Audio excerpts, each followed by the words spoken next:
제가 직접은 안 읽어봤는데 제가 이제 찾아보니까 이 대학연이라고 하는 책이 있는데 그 제6권에 말이에요. 경물 치제 요구라고 하는 부분이 있고 거기 얘기 제2의 분에 이런 말이 나온다고 그래요. 천리 인륜 치제라.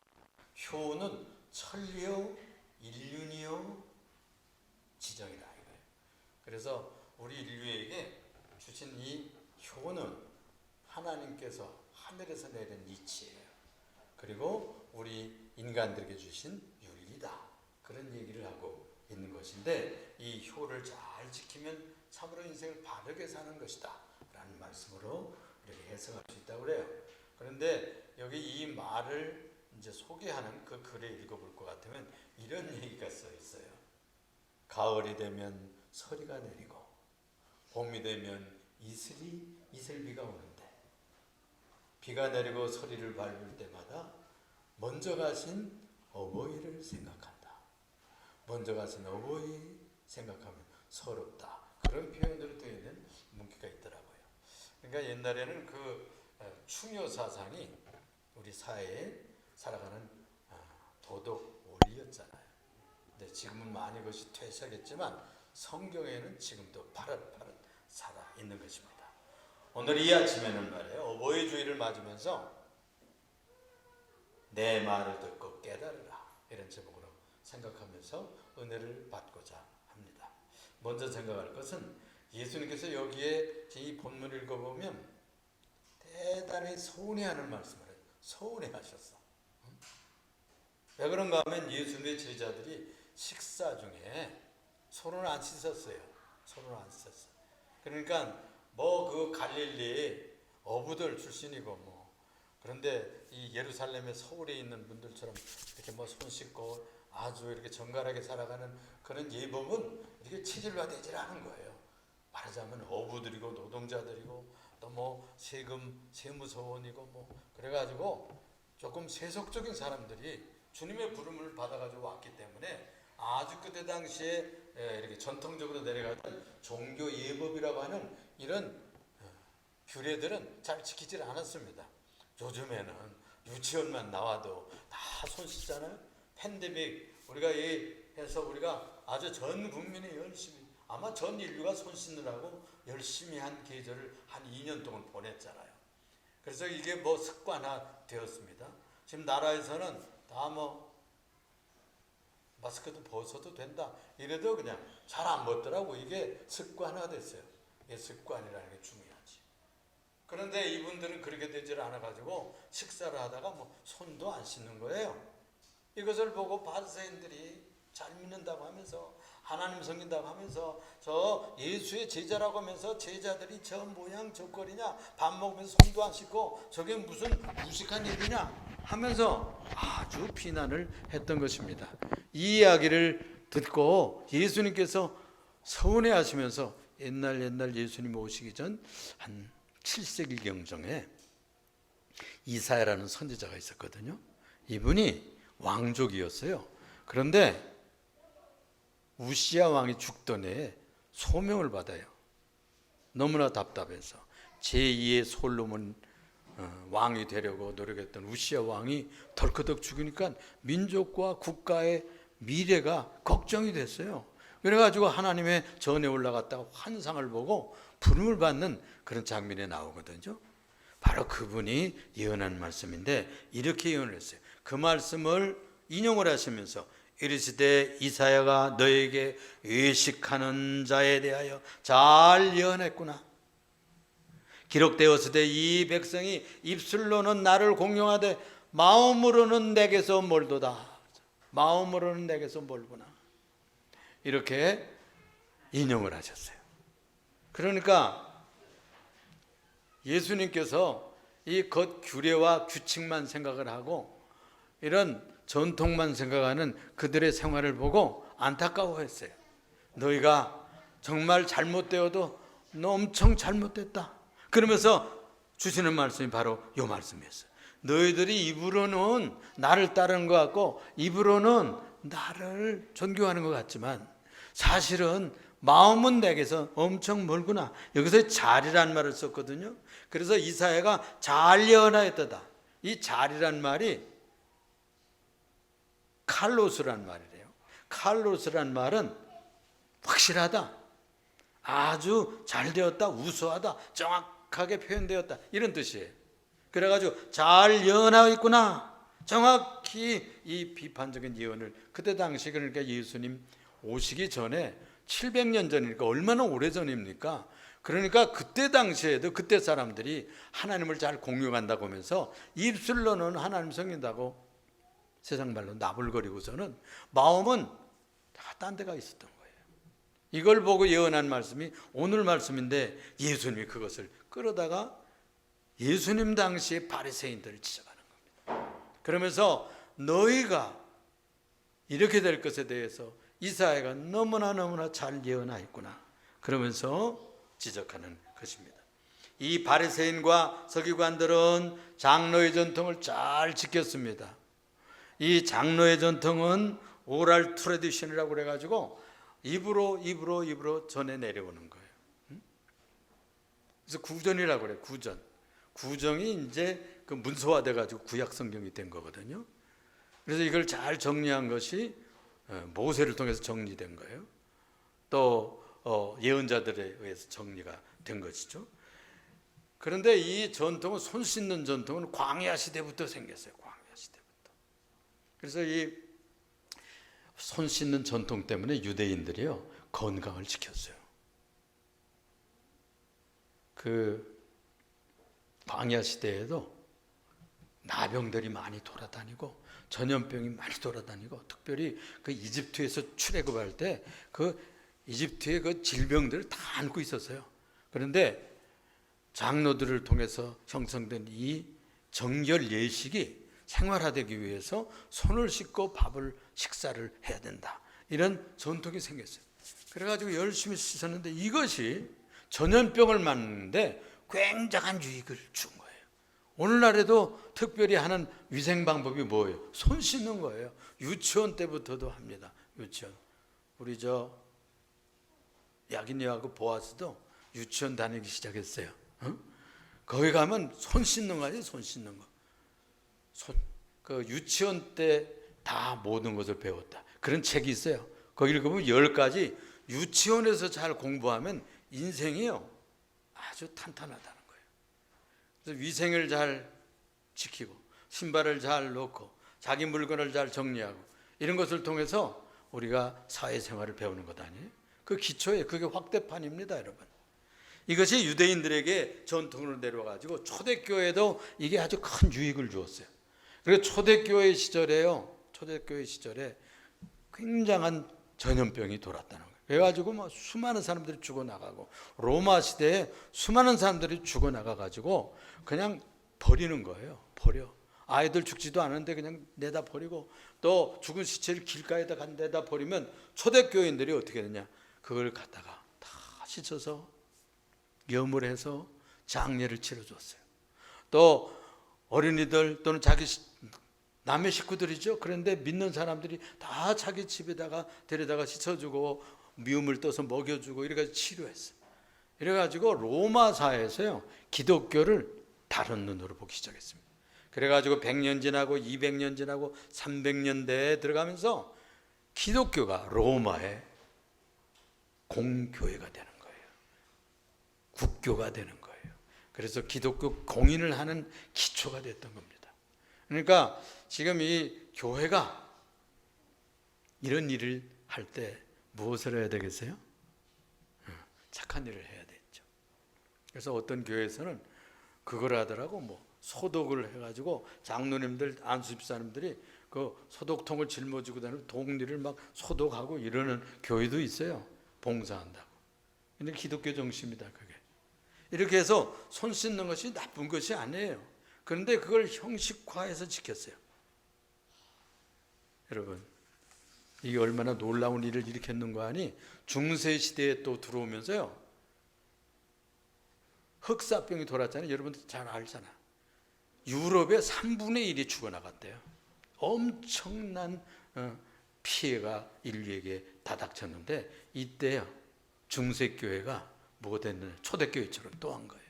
그래가지고 다들 무서워가지고 거기 시신도 가까이 못 가요. 흑사벽이니까. 그런데 크리스찬들이 가서 시신을 염해주고 묻어주고 또 죽어가는 사람 데려다가 치료하고 이래가지고 이걸 중세사회에서 본 거예요. 이래가지고 굉장한 영향력을 발휘하고 복음이 퍼져나갔던 것입니다. 그래서 이 씻는다는 그 자체가 나쁜 것이 아니에요. 예수님께서 그걸 지탄한 것이 아니야. 그런데 그 전통이나 좋은 규례를 통해서 더 깊은 의미를 깨달았어야 돼요. 그건 무엇일까요? 겉손만 씻어서는 안 된다는 거예요. 다른 데는 볼 것 같으면 이런 말씀이 있어요. 너희들이 그릇에 겉 주발만 씻지 말라요. 겉에 여러분들 설거지를 할 때 그릇에 겉만 씻어서는 안 되잖아요. 안에도 씻어야 되잖아요. 겉만 씻지 말고 안에도 씻으라. 그런 말씀을 하신 적이 있어요. 너희는 마치 평토장한 무덤과 같구나. 그 유대인들이 무덤은 이렇게 평토장이었는데 거기다가 잔디 신고 이래가지고 거기다가 또 돌로 이렇게 해서 멋있게 해놓고선 거기다 해를 칠해요. 해칠을 깨끗하게 보이지만 그 속에는 시신이 부패해 간다. 그런 것처럼 너희가 겉으로는 종교 생활을 통해서 세련되고 규칙 생활하고 멋져 보이고 종교 생활이 된 것 같지만 너희들의 마음에는 양심을 지키지 아니하고 음란하고 도적질하고 사기치고 이런 생활이 계속된다는 것을 지적했던 거예요. 그래서 겉으로 씻는 것은 우리의 속사람도 씻어야 된다는 지적입니다. 이 신앙생활은 뭘까요? 회개생활이에요. 회개생활. 그래서 우리가 때마다 주일날 와서 하는 것이 뭘까요? 회개하는 거잖아요. 일주일 동안 지었던 죄, 우리가 샤워하듯이 목욕하듯이 우리가 겉으로는 다 깨끗이 씻지만 우리의 양심과 우리의 성품과 우리의 속사람 무엇으로 씻나요? 예배를 통해서 기도함으로 회개함으로 보혈을 뿌려서 씻는 겁니다. 모쪼록 우리 예림교회 성도들은 주일날마다 나와서 겉만 씻는 것이 아니라 내적인 인격과 양심과 영혼을 깨끗이 씻는 성도들이 되시기를 주님의 이름으로 부탁합니다. 또 한 가지 예수님께서 서운하게 생각했던 것은 무엇인가 하니 그 손 씻는 전통 잘 지킨다면서 너희들은 더 큰 계명을 어기고 있구나 하는 것을 말씀했어요. 여기 볼 것 같으면 모세 선생이 모세 지도자가 받았던 십계명은 성경의 요약입니다. 오늘 아침에도 우리가 무엇을 했나요? 우리가 자주 저것을 외우거든요. 우리가 십계명을 외우거든요. 그런데 거기 보면 제5계명에 뭐가 되어 있어요? 바로 부모님 계명입니다. 이 부모님 계명을 무시했어요. 그들이 습관적으로 이 제사장들이 해석을 해가지고 이렇게 했는데 그 레위기에 볼 것 같으면 제물을 하나님께 드릴 때 이것은 내가 제물로 쓸 거야 그래가지고 송아지를 점찍고 어린 양을 점찍고 또는 무슨 과일을 점찍고 이러면 그건 사람을 위해서 쓰지를 못해요. 그걸 고르반이라고 그래. 고르반. 그래서 다 같이 한번 해봅시다. 고르반. 고르반 지정을 하면 그건 하나님께만 드려야 돼요. 그런데 이 못된 사람들이 어떻게 가르쳤는가 하니 하나님께 드린다 그래놓고 모든 재산을 다 고르바 이렇게 선언을 해놓으면 부모님을 것을 드릴 수 있겠어요? 다 모든 것을 다 하나님 것이라 이렇게 점찍어 놨으니까 하나님께 드린다고 해놓고서는 부모님 섬기는 것을 안 하는 거예요. 그래가지고 주님께서 그걸 지금 얘기하는 겁니다. 이 고르발이라는 말은 하나님께 드림 그랬어요. 얼마나 유태교가 예수님 당시에 부패했으면 얼마나 헌금이 안 들어왔으면 그 재물을 많이 받으려고 그런 규정을 만들었다는 거예요. 그러니까 이 유태교가 벌써 예수님 당시에는 이제 생명을 다했던 거예요. 하나님의 뜻을 어겼던 거예요. 그래가지고 그 재물을 하나님께 드린다는 미명하에 하나님께서 중요하게 여겼던 5계명을 어기게 만든 겁니다. 그 모세가 시내산에서 십계명을 받을 때 2돌판을 받았다고 그래요. 그런데 2돌판 중에서 첫 돌판에는 1계명, 2계명, 3계명, 4계명이 써 있는 줄 아는데 5계명째를 더 썼다는 거예요.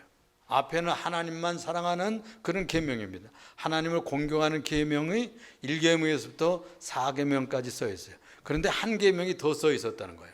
그것은 네 부모를 공경하라. 네가 땅에서 잘되고 장수하리라. 이 계명이 거기 써 있었다는 거예요. 그것은 왜 그렇게 하는 거 아니? 하나님은 보이지 아니하는, 눈에 보이지 아니하는 존재입니다. 그런데 눈에 보이는 부모를 통해서 하나님 섬기는 방법, 공경하는 방법을 가르치기 위해서 그렇게 했다는 것이죠. 그런데 그렇게 중요하게 생각하는 부모님 계명, 살아있는 하나님처럼, 하나님 아버지처럼 이렇게 공경하라고 부모님을 보내주셨는데 그걸 우습게 생각하고 하나님 아버지 섬긴다는 미명하에 하나님 명령을 막 폐기시킨 거예요. 이것에 대해서 지적하고 있는 것입니다. 12절에 보니까 그러니까 자기의 아버지나 어머니에게 다시 아무것도 하여 드리기를 허락지 아니하여 그랬어요. 고르반 선언만 하면 그렇게 했다는 거예요. 이게 어느 도단이잖아요. 하나님 잘 믿고 헌금 많이 하라고 부모님은 봉양하지 말라고 하면 그 말이 되는 얘기입니까? 성경과 배치되는 것을 지적하고 있는 겁니다. 오늘 부모님 주일에 우리가 이 종교가요 부패하고 또 잘못되면 그런 헛된 길로 나갑니다. 여러분들이 오늘날의 교회를 분석할 수 있잖아요. 오늘날의 신앙생활을 여러분들 자신들 한번 들여다보세요. 우리가 하나님을 섬긴다는 미명하에 이웃 사랑하기를 더디할 수도 있고 또 이웃 인간들을 사랑한다는 미명하에 하나님 섬기기를 더디할 수가 있는 겁니다. 이것을 잘 균형을 맞춰야 될 줄로 믿습니다. 또 한 가지 생각할 것은 그래서 주님께서 내 말을 듣고 잘 깨달으라 이렇게 말했어요. 제가 이거 오늘 아침에 설교의 제목으로 요 말에서 따왔어요. 내 말을 듣고 잘 깨달으라 그랬어요. 우리가 무엇을 깨달아야 될까요? 무리를 다시 불러 이르되 그랬어요. 무리를 다시 다 불렀어요. 그래가지고 다 내 말을 듣고 깨달으라 그러면서 그 밑에 얘기를 쭉 해주었어요. 우리가 뭘 해야 될까요? 손 씻는 계명에 대해서 한 번 더 생각하면요, 손만 씻으라는 게 아니에요. 무엇을 씻어야 된다고 그랬죠? 속사람을 씻으라는 거예요. 우리가 읽지는 않았지만요, 그 마가복음 저 뒤에 14절 이하에 볼 것 같으면 이런 말씀이 있어요. 15절에 무엇이든지 밖에서 사람에게 들어가는 것은 능히 사람을 더럽게 하지 못하되 사람 안에서 나오는 것이 사람을 더럽게 하는 것이니라 하시고 라고 했어요. 그러니까 이 제자들이 이 소리를 무슨 소리인지 몰랐어. 그래서 다시 집에 들어가서 또 물었어. 18절에 보니까 예수께서 이르시되 너희도 이렇게 깨달음이 없느냐? 무엇이든지 밖에서 들어가는 것은 다 뒤로 나간다. 사람을 더럽게 하는 것이 아니라. 그런데 손 안 씻고 먹어도 음식이 부정되는 것이 아니고 우리의 인간 자체를 부패시키는 것이 아니다. 소화해서 다 배설되면 그만이야. 건강해질 수 있어. 그리고 이 음식은 감사기도 드리면 다 거룩해지느니라. 그런 말씀도 있잖아요. 그렇습니다. 그런데 19절에 보면 이는 마음으로 들어가지 아니하고 배로 뒤로 나가게 됩니다. 이러므로 모든 음식물은 깨끗하다 하시니라. 그러고요 20절에 보면 또 이르시되 사람에게서 나오는 그것이 사람을 더럽게 하느니라. 속에서 곧 사람의 마음에서 나오는 것은 뭐라고 그랬어요?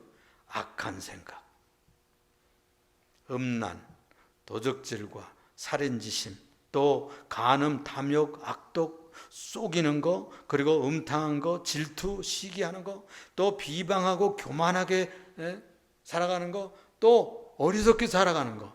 어리석인 것은 저는 그동안은요, 이거 뭐 주님이 머리 IQ 주신 대로 살아가는데 그건 뭐 조금 머리가 두단해서 그게 죄인가 이렇게 생각을 했댔어요. 그런데 묵상해 보니까 그 얘기가 아니고 머리 나쁘다고 짓하는 것이 아니고 주신 지혜와 자기의 실력만큼 사는데 믿음으로 살지 않는 것, 말씀대로 따르지 않는 것이, 그것이 가장 우매해요. 신앙생활하지 않는 거 가장 우매한 삶입니다. 제가요 오늘 아침 우리 차집사님에서 귀한 간증 들었어요. 그 남편이 그만 이렇게 한번 쓰러져서 저 하늘을 가는데 지옥을 갔대요. 응? 근데 거기 가보니까 목사님도 와 있고 권사님도 와 있고 집사도 와 있고 믿다 하고 그냥 다니던 사람들도 와 있다라는 거예요. 얼마나 무서운 얘기야. 너는 이제 이것을 보았으니 가서 유리알처럼 깨끗하게 살다 오라, 이러시더라는 거예요. 그 누가 가르쳐 줬을까요? 예수님께서 가르치신 진리입니다. 그래서 우리가 이 주님께서 지금 지적하신 말씀을 꼭 기억해서 이 아침에 깨달을 것이 있어요. 손만 씻을 것이 아니라 매일 세수하듯이, 매일 샤워하듯이 우리의 마음을 씻고 영혼을 씻고 속사람을 씻는 우리 예령교회 성도들이 되시기를 주님의 이름으로 축원을 드립니다. 이것은 바로 주님께서 가르친 이 아침에 굉장히 중요한 말씀이에요. 그래서 그 중세에 말이에요. 중세 조금 후반기에 러시아의 제정 러시아 그런 시대인데 그때 상당히 러시아의 신앙 수준이 높았다고 그래요. 그래서 그 동방 기독교는 우리 지금 프로테스탄트하고 그 교리가 조금 다르긴 해요. 그들이 얘기하는 것은 구원은 세 단계라고 생각하는 거예요. 하나는 정화, 회개를 중요하게 생각해. 두 번째 단계는 뭐냐? 매일 조명을 받아야 된다. 성령의 인도를 받아야 된다. 우리 장로교에서는 그걸 sanctification, 거룩하게 성화되는 것을 말하거든요.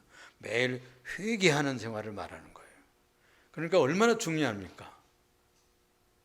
세 번째 단계가 합일, 그래서 하나님의 나라에 들어가는 거예요. 이런 세 단계를 구원의 단계로 보았다는 거예요. 그런데 이 장애인 청년이 러시아에 한 사람이 있었는데 이 사람이 성경을 읽다가 쉬지 말고 기도하라, 이 말씀에 꽂혔어. 그래가지고 어떻게 하면 쉬지 않고 기도하지? 우리가 어떻게 쉬지 않고 기도합니까? 밥도 먹을 수 자기도 하고 뭐 그래야 되는데. 그래서 선생을 찾아다니고 다니다가 만났는데 예수의 기도라는 구절을 가르치더라는 거예요. 그것은 유럽의 수도원이나 또는 수녀원에 지금 이게 내려옵니다. 동방 기독교에도 내려옵니다. 이 기도의 내용이 뭐 짧아요. 그것은 세리의 기도예요. 주여 나는 죄인으로서이다. 나를 불쌍히 여기소. 그 두 마디예요. 그걸 하루에 600번씩 하라고 그러더래. 600번 하고 갔더니 이제는 하루에 6,000번씩 하세요. 그러더라는 거예요. 그렇게 늘려 가서 그것을 통해서 자기가 정화되고 깨끗해지는 체험을 했다는 거예요. 그래서 우리가 거룩해지는 것이 목표입니다. 창세기에 볼 것 같으면 너희는 하나님의 형상을 닮으라고 했어요. 왜? 우리의 형상대로 사람을 만든 자, 하나님의 형상대로 우리를 만들어 주었기 때문에 하나님의 형상이 이루어지기 위해서 바울사도는 그리스도의 형상이 이루어지기 위해서 내가 오늘날도 너희들 때문에 해산의 수고를 한다 그랬어요. 해산의 수고. 그러니까 그리스도의 형상이 되게 하기 위해서 살아가는 이 삶을 살아야 됩니다. 그건 회개의 생활을 통해서예요. 매일 순간순간 여러분들이 이 거룩해지는 삶을 통해서 주님을 닮아가시기를 부탁을 드리는 것입니다. 우리가 또 한 가지 잠시 더 생각할 것은 이 코르반이라고 하는 이것이요, 종교화되는 기독교를 따라가지 말아야 돼요. 종교화된.